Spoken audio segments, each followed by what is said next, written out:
আজকের এই ভিডিওতে আপনাদের হাতে কলমে খাতায় লিখে বুঝিয়ে দেওয়ার চেষ্টা করব যে কমপ্লেইন লেটার কিভাবে সঠিক নিয়মে সুন্দর করে লিখতে হয়। মনে করুন আমি একটা পেন্সিল কাটার মেশিন কিনেছি, কিন্তু এটা ঠিকমতো কাজ করছে না। এই পণ্যের সমস্যা সমাধানের জন্য এবং সঠিক সেবা পেতে হলে আমাদের কি করতে হবে? এই কোম্পানির কর্তৃপক্ষের নিকট একটি অভিযোগ করতে হবে যে আমি এই মেশিন থেকে সঠিক সেবা পাচ্ছি না বা এটার কোনো সমস্যা আছে।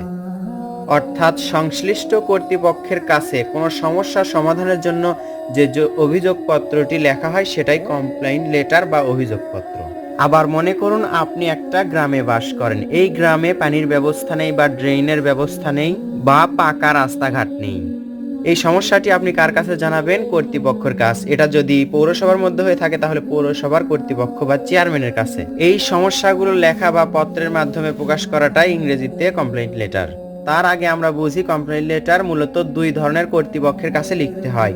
প্রথমত হচ্ছে সরকারি কর্তৃপক্ষ বা গভর্নমেন্ট অথরিটি। এলাকা বা গ্রামের কোনো সমস্যা থাকলে সেগুলো মেয়র বা চেয়ারম্যানের কাছে লিখতে হয়। এটাই হচ্ছে সরকারি কর্তৃপক্ষ বা গভর্নমেন্ট অথরিটির কাছে লিখতে হয়। দ্বিতীয়ত বেসরকারি কর্তৃপক্ষ বা নন গভর্নমেন্ট অথরিটি। যেমন একটি পণ্য কিনলেন, এই পণ্যটা বেসরকারি কোম্পানি থেকে কেনা, তাহলে অবশ্যই এই পণ্যটি সম্পর্কে অভিযোগ করতে হলে বেসরকারি কর্তৃপক্ষের কাছেই অভিযোগ করতে হবে। ভিডিওটি মনোযোগ সহকারে দেখুন, একবার বুঝে নিতে পারলেই কমপ্লেইন লেটার আপনার কাছে আর কিছুই না। আবারও বলছি, প্রশ্নটি দুই ধরনের হতে পারে। একটি হচ্ছে সরকারি কর্তৃপক্ষের কাছে, দ্বিতীয়টি হচ্ছে বেসরকারি কর্তৃপক্ষ বা নন গভর্নমেন্ট অথরিটির কাছে। প্রথমে আমরা দিব সেন্ডার অ্যাড্রেস অথবা যে লিখছে তার ঠিকানা, এরপর তারিখ।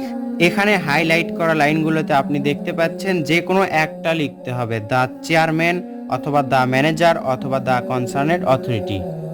প্রশ্ন অনুযায়ী আপনাদেরকে যে কোনো একটা লিখতে হবে। যদি সরকারি কর্তৃপক্ষের কাছে হয় তাহলে দ্য চেয়ারম্যান অথবা দ্য মেয়র যেটা হবে, অথবা যখন কোনো কোম্পানির নিকট পাঠাবেন তখন দ্য ম্যানেজার। আর যখন আপনি বুঝতে পারবেন না কোনটা হবে তখন এটা দিতে পারেন সরাসরি দ্য কনসার্নেড অথরিটি।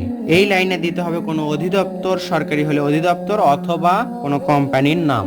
প্রশ্ন বুঝে আমাদেরকে কোম্পানির নাম দিতে হবে, এটা আপনারা সহজেই বুঝতে পারবেন, এটা আমি আশা করি। আর সেখানকার ঠিকানা দিতে হবে।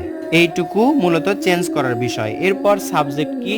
Complaint about. সবগুলোর ক্ষেত্রে আপনি এরকম দিতে পারেন, কমপ্লেইন্ট অ্যাবাউট ওয়াটার সাপ্লাই হলে ওয়াটার সাপ্লাই, যদি কোম্পানির ক্ষেত্রে হয় তাহলে ডিফেক্টিভ গুডস অথবা যেটা থাকে সেটা আপনি প্রশ্নের মধ্যেই পেয়ে যাবেন।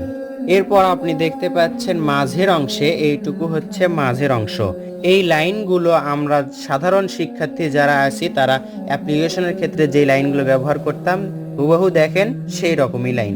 এই লাইনটা আর এই লাইনগুলো অনেক সহজ, শুধুমাত্র মাঝের 3-4 লাইন আমাদেরকে লিখতে হবে বা একটু মুখস্থ করতে হবে। এমন লাইন যা আপনি সহজেই মুখস্থ করতে পারবেন। দেখুন, এই একটি কমপ্লেইন লেটার দিয়ে আপনি সব ধরনের কমপ্লেইন লেটার লিখতে পারবেন। কমপ্লেইন লেটার দুই ধরনের হয়ে থাকে, একটা হচ্ছে সরকারি কর্তৃপক্ষের কাছে পাঠাতে হয়, আরেকটা হচ্ছে বেসরকারি কর্তৃপক্ষের কাছে পাঠাতে হয়। যখন আপনি সরকারি কর্তৃপক্ষের কাছে পাঠাবেন তখন এই মাঝের লেখাটি একটু পরিবর্তন হবে, তখন আপনি এইটুকু লেখা দিয়েই সবগুলো লিখতে পারবেন। দেখতে পাচ্ছেন এরকম। আর যখন নিজের কোনো পণ্য ক্রয় বা ক্ষতি সংক্রান্ত সমস্যা সমাধানের জন্য লিখবেন কর্তৃপক্ষের কাছে, সেটা হচ্ছে বেসরকারি কর্তৃপক্ষের কাছে, তখন এই লেখাটি আপনার লিখে দিতে হবে এই ফাঁকা লাইনগুলোর মধ্যে। আপনি যখন সরকারি কর্তৃপক্ষের কাছে পাঠাবেন তখন এই লাইনটার প্রয়োজন আছে, আর যখন আপনি বেসরকারি কর্তৃপক্ষের কাছে পাঠাবেন বা নিজের কোনো পণ্য ক্রয় বা ক্ষতি সংক্রান্ত সমস্যা সমাধানের জন্য পাঠাবেন তখন এই লাইনের কোনো প্রয়োজন নেই। অর্থাৎ এলাকার যে কোনো সমস্যা সমাধানের জন্য এভাবে আপনি কমপ্লেইন লেটার লিখতে পারেন। শুধুমাত্র এই হাইলাইট করা জায়গায় আপনাকে পরিবর্তন করতে হবে। এরপর নিজের কোনো পণ্য ক্রয় বা ক্ষতি সংক্রান্ত সমস্যা সমাধানের জন্য আপনি এই লেখাটি লিখতে পারেন। অবশ্যই এই কমপ্লেইন লেটারের মাধ্যমে আপনি সবগুলোর উত্তর করতে পারবেন। আশা করছি এই ভিডিওর মাধ্যমে আপনাদেরকে বোঝাতে পেরেছি কিভাবে একটি কমপ্লেইন লেটার লিখতে হয়।